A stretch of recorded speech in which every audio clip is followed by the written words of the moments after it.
എല്ലാവർക്കും നമസ്കാരം. ഇത് നിങ്ങളുടെ Dhyan Sreenivasan. It is something truly very very special for me. By the way, this is not just a show, ഇതൊരു celebration ആണ്. Dance, music, memories, full on vibe. Side please. തമിഴ്നാട്ടിൽ ധ്യാൻ ശ്രീനിവാസനെതിരെ വ്യാപക ട്രോളുകൾ. CM വിജയിയെയും നടി തൃഷയെയും ധ്യാൻ അപമാനിച്ചെന്നാണ് ട്രോളുകൾ. അതെ, പറഞ്ഞപ്പോ തെറ്റിപ്പോയതാ. നമ്മളെ പിടികിട്ടിയെന്ന എന്റെ പേടി.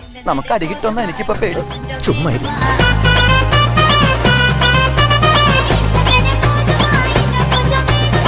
താൻ CM ആകുമ്പോൾ നവ്യ നായർ സാരി ഉടുത്ത് ഫ്രണ്ട് സീറ്റിൽ ഇരിക്കണമെന്നായിരുന്നു ധ്യാനിന്റെ വാക്കുകൾ. ഇതാണ് തമിഴ്നാട്ടിൽ വ്യാപകമായ ഓൺലൈൻ വിമർശനങ്ങൾക്ക് വഴിവെച്ചത്. ഇത് വേണോ?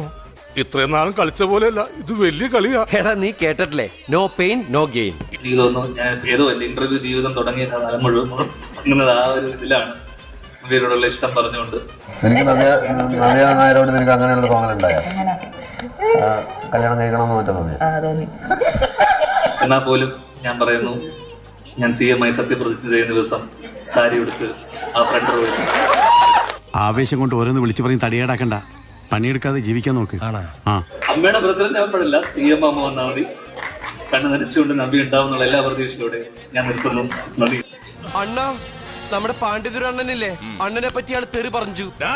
ആക്ച്വലി ധ്യാന്റെ ഒരു സംസാര രീതിയും ധ്യാന്റെ ഒരു സർക്കാസും ഒക്കെ എന്താന്നുള്ളത് മലയാളികൾക്ക് അറിയാം. അതുകൊണ്ട് വലിയ നേട്ടമൊന്നും നിങ്ങൾക്ക് ഉണ്ടാവില്ല. നിങ്ങളോട് പറഞ്ഞതൊക്കെ സത്യമായിരിക്കും എനിക്കറിയാം. ഇതിപ്പോ തമിഴന്മാർക്ക് അറിയുന്നില്ലല്ലോ. തമിഴന്മാർക്ക് എണ്ണാവെ പറ്റി പറഞ്ഞ എന്ന് മാത്രമല്ലേ ഉള്ളൂ. അണ്ണാവെ പറ്റി പറഞ്ഞ അണ്ണനെ ആരണ്ണൻ അണ്ണാ കിട്ടിയാൻ കുത്തും. തമിഴ്നാട്ടിൽ നിന്ന് അതിഭീകരമായിട്ടുള്ള തമിഴ് മക്കളുടെ രോഷം ഭയങ്കരമായിട്ട് പുറത്തു വരാൻ തുടങ്ങിയിട്ടുണ്ട്.